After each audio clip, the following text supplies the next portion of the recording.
السلام علیکم ملګرو، خدای دې وکړي چې ټول روغ جوړ او خوشحاله اوسئ. امید لرم چې ژوند به مو ښه روان وي. ښه راغلاست یو نوی درس ته. په دې درس کې بیا هم یوه لنډه محاوره لرو یا کنورسیشن لرو او زموږ عنوان دی dans une association sportive. په یو سپورټي ټولنه کې. اسوسیاسیون معنا ټولنه، اتحادیه یعنی ټولنه، او سپورټیف معنا د ورزشي، د ورزش. یو کس دی راځي په یو سپورټي ټولنې ته، که هغه جم دی که هر څه دی، هغه پوښتنه کوي او غواړي چې ثبت نام وکړي. L'employé: Monsieur, je peux vous renseigner? Monsieur, je peux vous renseigner? Monsieur, je peux vous renseigner? L'employé د دفتر کارکوونکی یا د هغه ټولنې کارکوونکی. Monsieur محترمه، je peux vous renseigner، زه کولی شم تاسو لپاره کومک وکړم یا تاسو لپاره معلومات درکړم.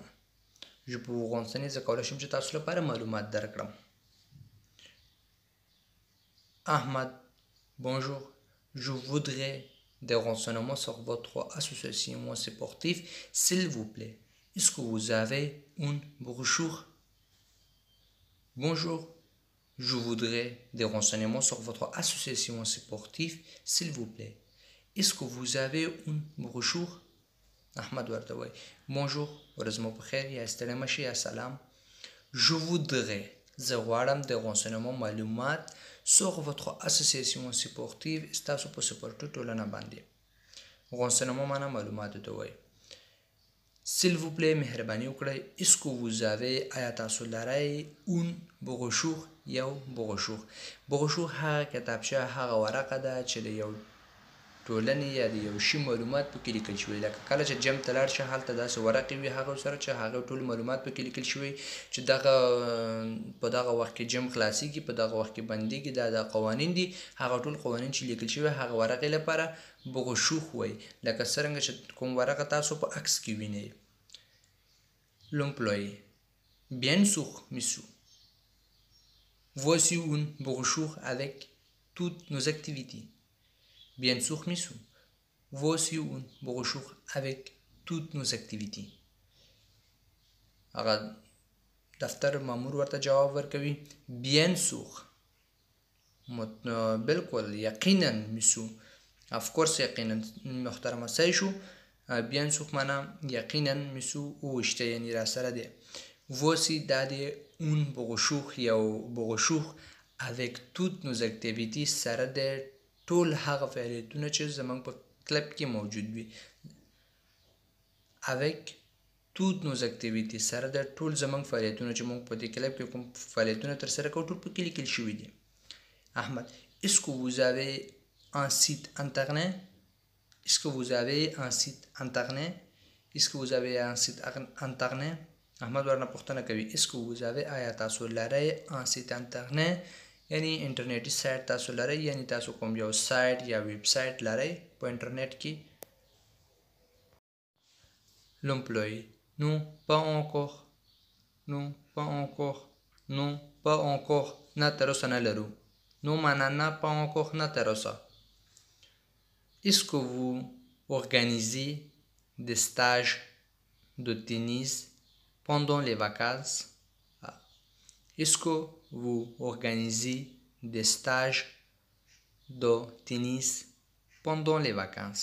احمد بیا ورنه پوښتنه کوي: Est-ce que vous organisez، آیا تاسو تنظیم کوئ د stage معنا stage de tennis، د stage de tennis د ټینیس لوبې stage pendant les vacances په چوټیانو کې.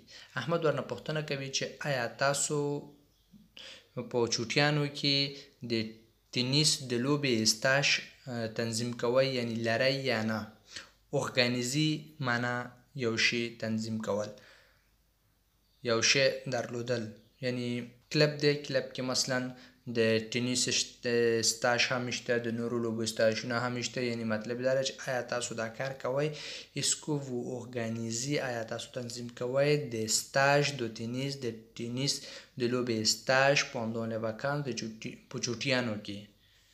L'employé: Oui، il y a des stages d'une semaine pendant les vacances scolaires. Oui، il y a des stages d'une semaine pendant les vacances scolaires.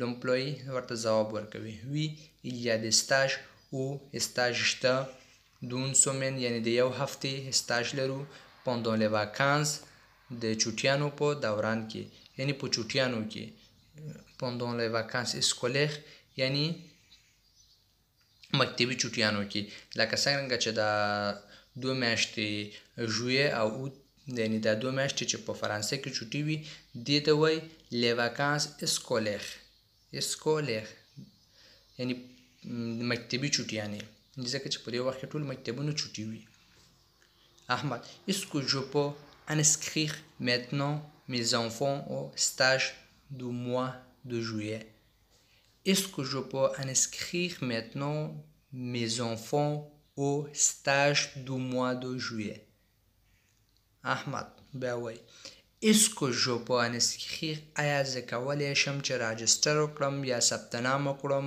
maintenant اوس mes enfants زما ماشومان او stage معنی په stage دی du mois de juillet یعنی د جولای د میاشتې په stage کې زه کولی شم چې خپل ماشومان ثبت کړم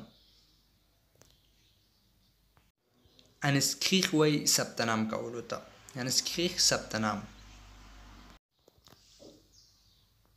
L'employé. Non, en fait, les inscriptions ne sont pas encore ouvertes. Vous pouvez faire l'inscription à partir du 1er juin. Non, en fait, les inscriptions ne sont pas encore ouvertes. Vous pouvez faire l'inscription à partir du 1er juin.